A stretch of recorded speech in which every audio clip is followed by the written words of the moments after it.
Today we continue our quick overview of some of the prophetic books of the Old Testament.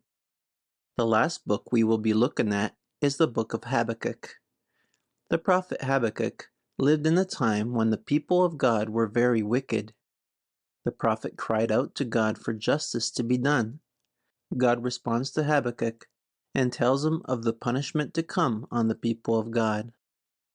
This book is very important for us. It describes the end times perfectly.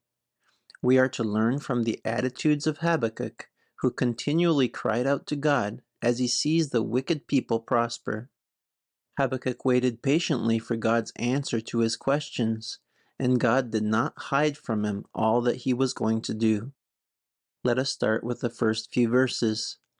Habakkuk chapter 1, verse 1 to 4. The prophecy that Habakkuk the prophet received. Habakkuk's complaint. How long, Lord, must I call for help, but you do not listen? Or cry out to you violence, but you do not save? Why do you make me look at injustice? Why do you tolerate wrongdoing? Destruction and violence are before me. There is strife, and conflict abounds. Therefore the law is paralyzed, and justice never prevails. The wicked hem in the righteous, so that justice is perverted. The prophet Habakkuk lived in a very wicked time of history for his people, and as he saw the violence around him, he cried out to God for justice to be done. During that time, there was a lot of violence, and the law could do nothing to stop it because it was paralyzed. It is very likely that we will find ourselves living in this type of wickedness in the near future. As the false church proclaims a worldwide revival and peace and safety, the world is getting more and more violent and wicked. This should not be a surprise to us, as it has been clearly prophesied. 2 Timothy chapter 3 verse 1 to 5. But mark this, there will be terrible times in the last days. People will be lovers of themselves, lovers of money, boastful, proud, abusive, disobedient to their parents, ungrateful, unholy, without love, unforgiving, slanderous, without self-control, brutal, not lovers of the good, treacherous, rash, conceited, lovers of pleasure rather than lovers of God, having a form of godliness but denying its power. Have nothing to do with such people. The last days will be terrible times because the people will become extremely wicked and selfish. In the end times, we should not be surprised to see treacherous, rash, and conceited people. Even Jesus taught us that the last days will be just like the days of Noah and Lot. The reason God flooded the earth at that time was because the people had become so violent and wicked. In the same way, once the people of this world become that wicked, God will take steps to bring the whole world to an end. Let us also remember what is prophesied in the book of Revelation about the last days leading up to the time of the tribulation. Revelation chapter 6 verse 1 to 4. I watched as the Lamb opened the first of the 7 seals. Then I heard one of the 4 living creatures say in a voice like thunder, "Come." I looked, and there before me was a white horse. Its rider held a bow, and he was given a crown, and he rode out as a conqueror bent on conquest. When the Lamb opened the 2nd seal, I heard the 2nd living creature say, "Come." Then another horse came out, a fiery red one. Its rider was given power to take peace from the earth, and to make people kill each other. To him was given a large sword. Right before the tribulation starts, and right when the Antichrist starts to make his move to take over the earth, God is going to allow wickedness to thrive around the world. When the 2nd seal is broken, God takes away peace from the earth, and the earth is full of violence. This is a good description of the time of the prophet Habakkuk. Listen to what God says to the prophet about the wickedness in Israel. Habakkuk chapter 1, verse 5 to 11. Look at the nations and watch, and be utterly amazed. For I am going to do something in your day that you would not believe, even if you were told. I am raising up the Babylonians, that ruthless and impetuous people, who sweep across the whole earth to seize dwellings not their own. They are feared and dreaded people. They are a law to themselves, and promote their own honor. Their horses are swifter than leopards, fiercer than wolves at dusk. Their cavalry gallops headlong. Their horsemen come from afar. They fly like an eagle swooping to devour. They all come intent on violence. Their hordes advance like desert wind and gather prisoners like sand. They mock kings and scoff at rulers. They laugh at all the fortified cities. By building earthen ramps, they capture them. Then they sweep past like the wind and go on. Guilty people whose own strength is their God. God tells Habakkuk that he will be utterly amazed at how he will deal with his people. God says that he will send an extremely evil empire to punish the wickedness of his people. The kingdom of Babylon is a representation of the kingdom of Satan, and therefore points to the future coming of the Antichrist kingdom. As we see wickedness increase around us and injustice in our courts, let us understand that this evil is nothing compared to the evil the Antichrist will bring on earth. Listen to how God describes the people of Babylon. The people of Babylon are ruthless and impetuous. They are feared and dreaded, and they promote their own honor. These wicked people come intent on violence, mocking kings and scoffing at rulers, and who only worship their own strength. When the Antichrist kingdom surges, it will mock the rulers of this world and enforce its own rules over everyone. The nations of this world will bow to them in fear because they are so violent. Let us remember, however, that the Antichrist will be disguised as a man of peace. He will have a semblance of righteousness. The ruthlessness of the Antichrist will be fully shown when he enforces the mark of the beast and openly proclaims himself to be God. Let us continue and see what Habakkuk says to God. Habakkuk chapter 1, verse 12 to 17. Lord, are you not from everlasting? My God, my Holy One, you will never die. You, Lord, have appointed them to execute judgment. You, my rock, have ordained them to punish. Your eyes are too pure to look on evil. You cannot tolerate wrongdoing. Why then do you tolerate the treacherous?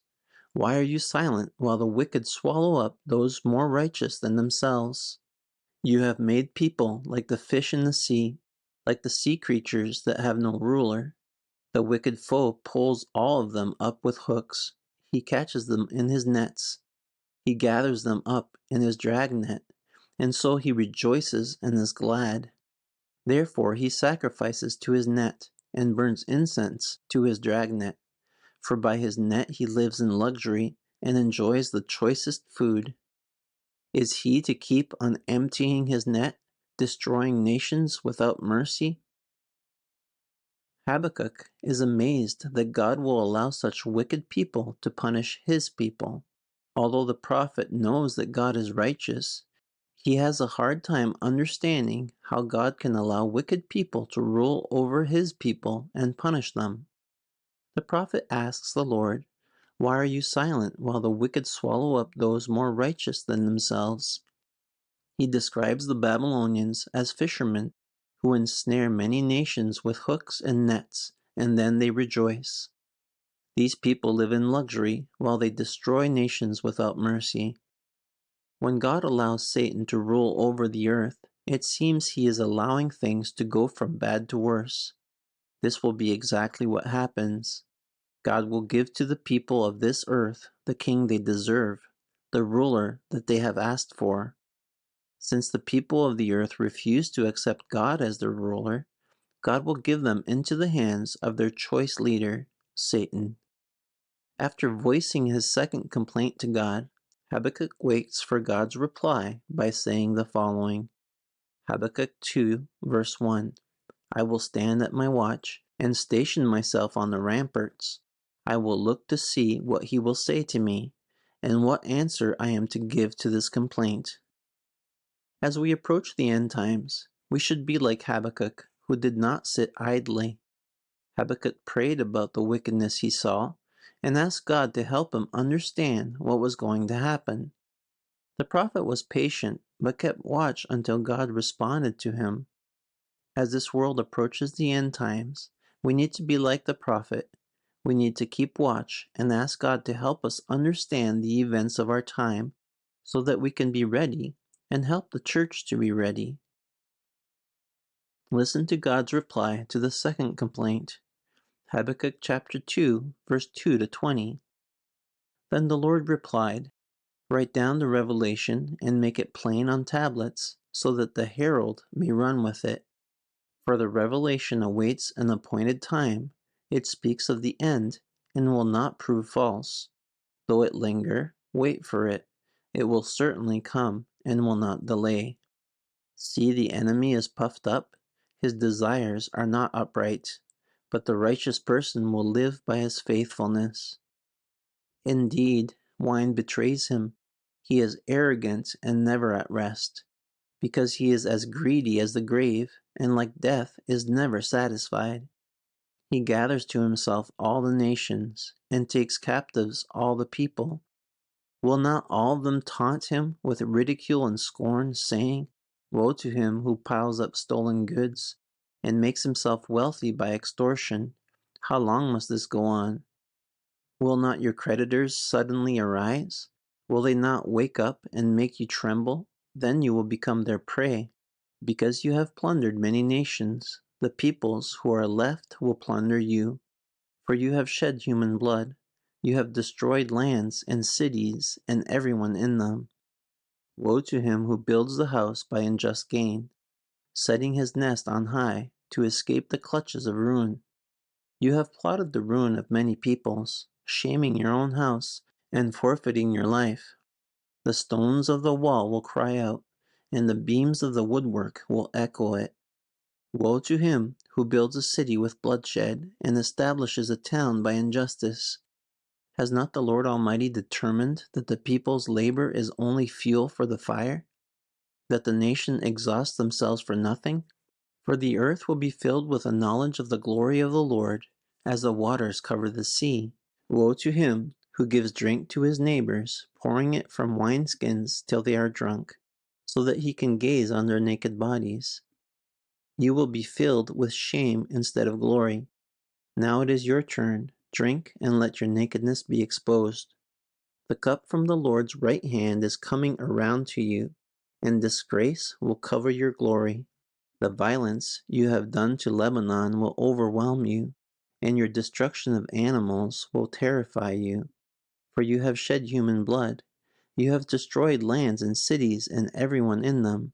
Of what value is an idol carved by craftsmen, or an image that teaches lies? For the one who makes it trust in his own creation, he makes idols that cannot speak.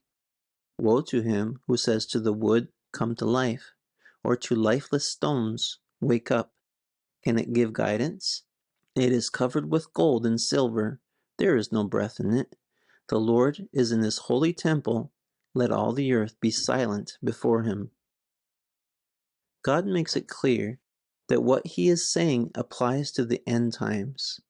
Although Babylon will be allowed to take over all nations and take captive all people, the righteous will continue to live by their faithfulness to God. God promises that the people of Babylon will also be punished. They will be plundered by the people who are left. God promises to bring disgrace and shame to them. When the Bible speaks about the coming battle of Armageddon, it tells us about the plunder that will be left after the nations of the world will be destroyed. All nations will gather around Jerusalem at the end of the tribulation to destroy the people of God, but Jesus himself will come to fight for his people. The Bible says that the people of God will gather a huge amount of plunder from that battle. Listen to what it says.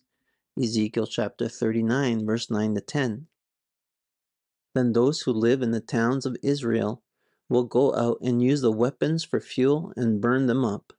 The small and large shields, the bows and the arrows, the war clubs and spears. For 7 years they will use them for fuel.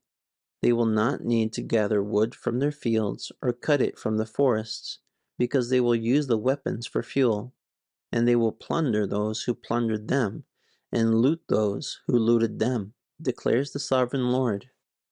And again in Zechariah chapter 2, verse 8 to 10. For this is what the Lord Almighty says, after the glorious one has sent me against the nations that have plundered you. For whoever touches you touches the apple of his eye. I will surely raise my hand against them, so that their slaves will plunder them. Then you will know that the Lord Almighty has sent me. Shout and be glad, daughter Zion, for I am coming, and I will live among you, declares the Lord. God promises his prophet that he will not allow the Babylonians to go unpunished for their wickedness, and that a time was coming when he would bless his people once more. But let us continue chapter 3 of the book of Habakkuk. Let us read the whole chapter. Habakkuk chapter 3. A prayer of Habakkuk the prophet. Lord, I have heard of your fame. I stand in awe of your deeds. Lord, repeat them in our day. In our time make them known. In wrath remember mercy. God came from Teman, the Holy One from Mount Paran. His glory covered the heavens, and his praise filled the earth. His splendor was like the sunrise. Rays flashed from his hand. Where his power was hidden, plagues went before him. Pestilences followed his steps. He stood and shook the earth. He looked and made the nations tremble. The ancient mountains crumbled, and the age-old hills collapsed. But he marched on forever. I saw the tents of Cushan in distress, the dwellings of Midian in anguish. Were you angry with the rivers, Lord? Was your wrath against the streams? Did you rage against the sea when you rode your horse and your chariot to victory? You uncovered your bow. You called for many arrows. You split the earth with rivers. The mountains saw you and writhed. Torrents of water swept by. The deep roared and lifted its waves on high. Sun and moon stood still in the heavens at the glint of your flying arrows, at the lightning of your flashing spear. In wrath you strode through the earth, and in anger you threshed the nations. You came out to deliver your people, to save your anointed one. You crushed the leader of the land of wickedness. You stripped him from head to foot. With his own spear you pierced his head when his warriors stormed out to scatter us, gloating as though about to devour the wretched who were in hiding. You trampled the sea with your horses, churning the great waters. I heard and my heart pounded. My lips quivered at the sound. Decay crept into my bones, and my legs trembled. Yet I will wait patiently for the day of calamity to come on the nations invading us. Though the fig tree does not bud, and there are no grapes on the vines, though the olive crop fails, and the fields produce no food, though there are no sheep in the pen, and no cattle in the stalls, yet I will rejoice in the Lord. I will be joyful in God my Savior. The sovereign Lord is my strength. He makes my feet like the feet of a deer. He enables me to tread on the heights. The prophet Habakkuk praises God for the punishment he is about to bring on the wicked people of the world. He asks God to bring about his wrath in his day and prays that God would not forget mercy as he brings justice. As we approach the last days, asking God to bring his judgment and wrath on earth will be an appropriate prayer. Habakkuk remembered the wrath of God from the times past, and he worshipped him. The prophet remembered the floods, the pestilences, the famines, the earthquakes, and the control God had over time. As he remembered the dreadful plagues that God had inflicted on people, Habakkuk quivers with fear, but says that he will wait patiently for the day of calamity to come. The prophet understood the pain that he would experience that day, that there would be a famine, and yet he makes up his mind to rejoice in the Lord. When we see the evil days approaching, we must ask God to bring his wrath on earth swiftly. As we approach the end times, we must choose to hold on to our faith in God with joy, knowing that he is bringing justice to earth. Jesus himself asks his people to not tremble in fear when they see the wrath of God poured out on the earth. Instead, Jesus asks his followers to lift up their hands, knowing that their salvation is near. Let us finish today by reading what Jesus says. Luke chapter 21, verse 25 to 28. There will be signs in the sun, moon, and stars. On the earth, nations will be in anguish and perplexity at the roaring and tossing of the sea. People will faint from terror, apprehensive of what is coming on the world, for the heavenly bodies will be shaken. At that time they will see the Son of Man coming in the cloud with power and great glory. When these things begin to take place, stand up and lift up your heads, because your redemption is drawing near. May God give us a spirit like Habakkuk. May God open our eyes to understand the times that we live in. May God bless you and your family.